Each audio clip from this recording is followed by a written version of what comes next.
आपके पास दो ही तरीके हैं। पहला कि बैठिए, अच्छा समय आने का इंतजार करिए, गोल्डन समय आने का इंतजार करते रहिए। और दूसरा तरीका है कि जो समय अभी आपका चल रहा है ना, उसी को गोल्डन समय बना लीजिए। ताश के खेल में क्या होता है कि जिसके पास जो भी पत्ते आए, जरूरी नहीं है कि अच्छे पत्ते आने वाला ही जीतेगा। प्रेजेंट पत्तों में से, मिले हुए पत्तों में से जो इंसान अच्छा खेल जाता है ना, विजेता वही होता है। आप अगर आज अपने जीवन में स्ट्रगल कर रहे हैं ना, तो इसका यह मतलब नहीं है कि आपके जीवन में राजयोग नहीं थे, आपके जन्म कुंडली में अच्छे ग्रह नहीं थे, इसलिए आप स्ट्रगल कर रहे हैं। इसका सीधा सीधा मतलब यह है कि आपको जिस तरह का चार्ट मिला है ना, आप बस उसको यूज नहीं कर पाए। आप अपने बर्थ चार्ट की ऊर्जाओं को सही तरीके से बरत नहीं पाए, उनको सही तरीके से यूज नहीं कर पाए। केवल और केवल यही रीजन है आपके जीवन में स्ट्रगल्स का। और आज के वीडियो में हम यही चर्चा करने वाले हैं कि आपके जो भी बर्थ चार्ट की ऊर्जाएं हैं, आपके बर्थ चार्ट में जिस तरह की भी ग्रहों की डिस्ट्रीब्यूशन है, उसको किस तरह से यूज किया जाए कि जो भी वर्तमान में समय है, उसी समय को अपनी फेवर में किया जाए, उसी समय को अपनी अड़चनों को हटाने के लिए यूज किया जाए। यानी आपदा में अवसर को किस तरह से ढूंढा जाए। नमस्ते, मेरा नाम है योगेश शर्मा। बहुत बहुत स्वागत है आपका happy life with Yogesh Sharma में। और दोस्तों, आगे बढ़ने से पहले एक विनम्र निवेदन कि अगर अभी तक आपने अपने इस चैनल को सब्सक्राइब नहीं किया है ना, तो कृपया सब्सक्राइब करिएगा और हम बेल बटन दबाना ना भूलिएगा। आप अगर आज अपनी लाइफ में स्ट्रगल कर रहे हैं, किसी भी तरह के पेन में हैं, तो इसका एक सीधा सीधा मतलब लगा के चलिएगा कि आपके जो दशा लॉर्ड है ना, जिस भी ग्रह की महादशा चल रही है, आप उससे तालमेल नहीं बिठा पा रहे हैं। देखिए, सबसे पहली बात है, ग्रहों का अपना कोई एजेंडा नहीं होता। ग्रह ना आपको सुख देने के लिए आते हैं, ग्रह ना आपको दुख देने के लिए आते हैं।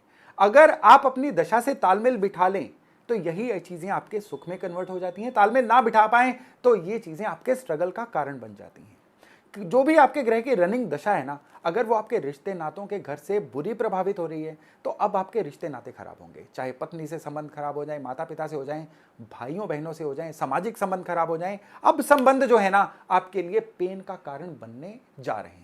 यही दशा लॉर्ड जो हैं, अगर आपकी कुंडली के 10वें 11वें घर को प्रभावित करेंगे, तो अब आपके करियर में इंस्टेबिलिटी देंगे। अब आप जो मर्जी कर लीजिए, नतीजों में कन्वर्ट नहीं हो पाएगा। आप लाख पढ़े लिखे हैं, लाख हुनरमंद हैं, लेकिन अब क्योंकि आप उसके साथ तालमेल नहीं बिठा पाए, अब क्या होगा, करियर में इंस्टेबिलिटी आ जाएगी। चलते चलते काम का बंद हो जाना, काम का बदलते चले जाना, या जो भी काम कर रहे हैं उसमें आपको प्रॉफिट ही नहीं होगा।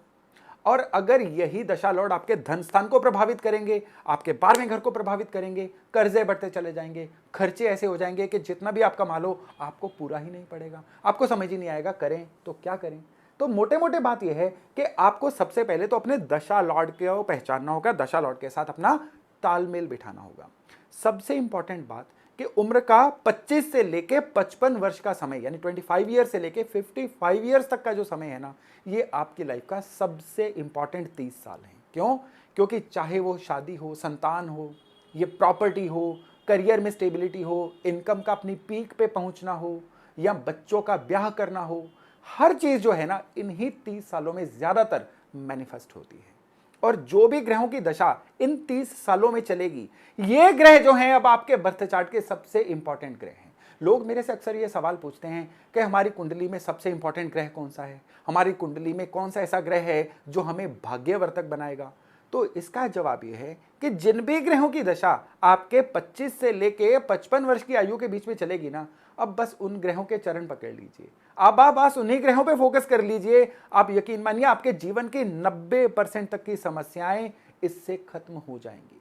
देखिए, अगर आपको गाड़ी का कंट्रोल सिस्टम नहीं पता है, आपको गाड़ी सही से चलानी नहीं आ रही है, ये गाड़ी का कसूर नहीं है, कसूर आपका है। ठीक इसी तरह से अगर आप अपने बर्थ चार्ट के पैटर्न को सही से समझ नहीं पा रहे हैं, तो ये आपके कर्मों का कसूर नहीं है, बर्थ चार्ट का कसूर नहीं है। बर्थ चार्ट तो अच्छा था, लेकिन आप ही ढंग से उस चीज को समझ नहीं पाए हैं। आप किस तरह से अपनी उम्र के इस दौर को अपनी फेवर में यूज कर सकते हैं, उसके लिए आपको सबसे पहले यह देखना है कि इस दौर में जिस भी ग्रह की दशा चल रही है ना, वो जो ग्रह हैं आपके जन्म कुंडली में किन घरों से जुड़े हुए हैं। अगर वो ग्रह आपकी कुंडली में 6, 8, 12 जैसे पेनफुल घरों से जुड़े हुए हैं ना, तो फिर भी इसका यह मतलब नहीं है कि ईश्वर आपको पेन देना चाहते हैं। इसका यह मतलब है बस कि हवा आपके फेवर में नहीं है।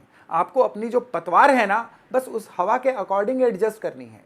यहां पे कुदरत आपसे ये कहना चाह रही है कि अब आपका जो जीवन है बाकियों के कंपैरिजन में थोड़ा सा हार्ड है, क्योंकि पिछले जन्मों के संचित कर्म जो हैं वो आपको गाइड कर रहे हैं कि इस समय में आपको बाकियों से ज्यादा जोर लगाना होगा अपने जीवन में सुख को लेने के लिए, खुशियों को लेने के लिए। इसका इतना ही मतलब है, इसका यह मतलब कतई नहीं है कि आप दुख पे दुख भोगते चले जाएंगे। कुदरत हर एक को सुखी रखना चाहती है, कुदरत हर एक को खुश रखना चाहती है।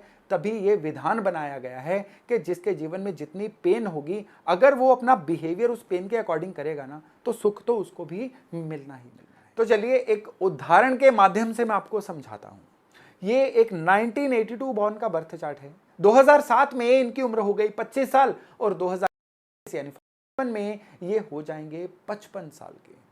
अब ये जो एज ग्रुप है ना, इन 30 सालों में इनके 4 ग्रह जो हैं ये मेनली प्रभावशाली रहेंगे। शुक्र की दशा चलेगी, सूरज की चलेगी, चंद्र की चलेगी और फिर मंगल की दशा चलेगी।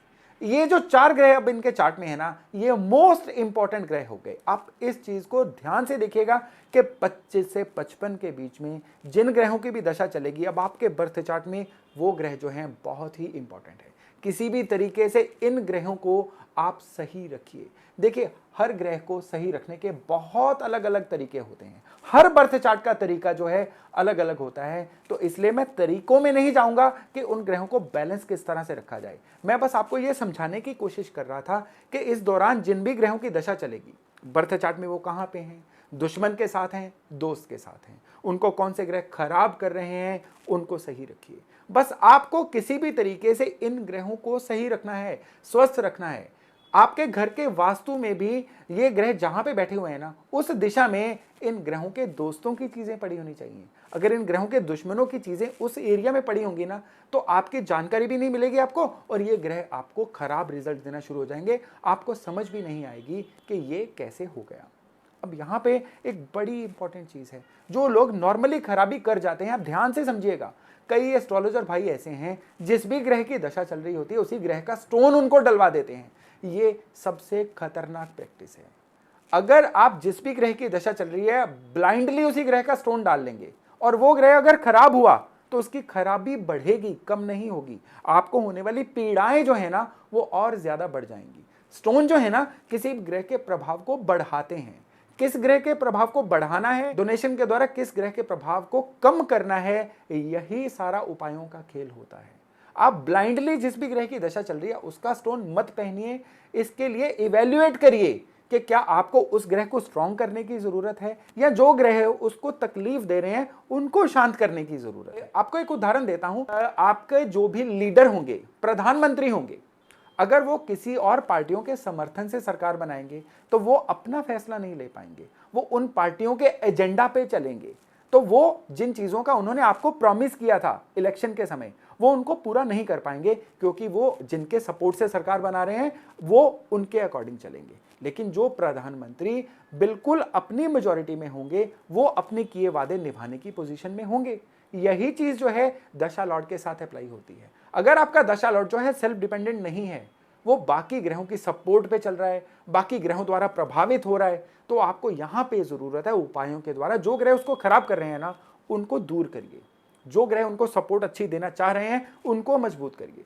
तभी आपके जीवन में आप जो चाह रहे हैं वो नतीजों में कन्वर्ट हो पाएगा। तो अब इस चीज को सम अप करने के लिए अब आप ध्यान से समझिए कि एक तो आपको इस दौर में चलने वाले ग्रहों का ख्याल रखना है। दूसरा, आपके घर के वास्तु में ये ग्रह जिस भी कोने में बैठे हुए हैं, उस कोने में इस ग्रहों के विरोधी ग्रहों का कोई सामान ना पड़ा हो, इसका ध्यान रखना है। और तीसरी और आखिरी बात, आप जो भी करियर में कर रहे हैं वो इन ग्रहों के विपरीत नहीं होना चाहिए। फॉर एग्जाम्पल, अगर आपके बृहस्पति दूसरे घर में है तो यहां पे आपको ज्वेलरी का, सोने का, मेटल्स का काम करना मना होगा। आपके शनि छठे घर में है तो आपको जंक का काम करना मना होगा, स्क्रैप का काम करना मना होगा।